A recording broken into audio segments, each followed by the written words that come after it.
Alright guys, I'm going to kind of show you what I was talking about in that other video, the problem with laptop GPUs. I don't know if my first laptop had just like a regular 1650 and it wasn't like a laptop version. I don't know.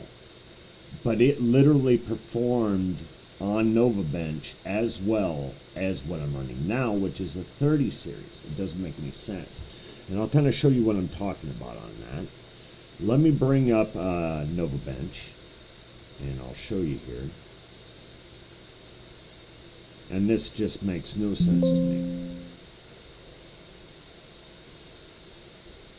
So, my old laptop was scoring about a 2600, and that was with a 10th gen i5 and a 1650 Max Q NVIDIA card. Okay, now I'm running this on current day, and the best score I could get out of it was a 2952. So we'll bring up this novabench score. Now the CPU did awesome, but if you look at the GPU for the 3050 Ti, which is supposed to be the overclockable version, the fastest version for laptop, the score sucks. I mean, sucks. And I don't know if maybe I got a faulty card. I have no idea. But literally, this is about the same score that my 1650 got. And it wasn't a overclock. Well, you could overclock with the MSI program, but it wasn't a TI version. It was just a regular 1650. Now, to give you a rough idea of why this doesn't make any sense to me, is because my son has basically the same i7, the same GPU,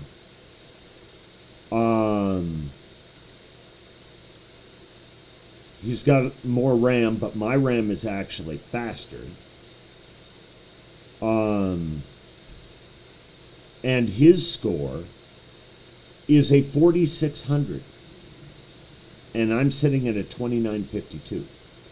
This doesn't make any sense. Like I said, the CPU runs blazing fast. I have no complaints there. But this GPU score is not adding up, and I don't know if maybe novabench is kind of like flawed. I thought about trying a different benchmark program like Cinebench. But like when you go into this, here's the information that it comes up with. It only gets 71 frames per second. And the transfer rate isn't that great either. But like, I'll give you an example. When it wasn't recognizing the graphics card, when the graphics card wasn't installed on the system, when I ran novabench, it was getting about 180 frames per second running off of the CPU instead of the graphics card. And then when I set it up the way the computer is supposed to be set up, I dropped to 71. And that just doesn't make any sense to me. Maybe you guys can give me some insight. Let me know if novabench is flawed and I'm just, the numbers are lying. I don't know, but this doesn't make any sense to me.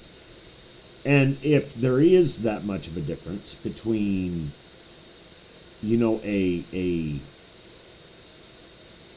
laptop version of a GeForce RTX, then don't advertise that it's a 3050 performance when you're getting these kinds of numbers. I think that's just false. It really is. And if you notice, unless I overclock, which is how I got the 2952. I basically maxed it out as high as it would go.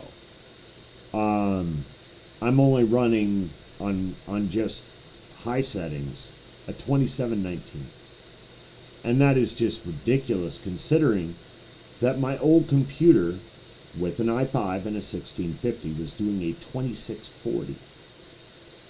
So you're telling me that's all I'm gaining? So yeah, and to kind of give you like a comparison, the scores that my old laptop ran with that i5 and that 1650, I was getting about a 1550 on the CPU, about the same on the graphics card. Everything else was exactly the same as it is here. And you're talking a system that is only $600-700. This is just not acceptable.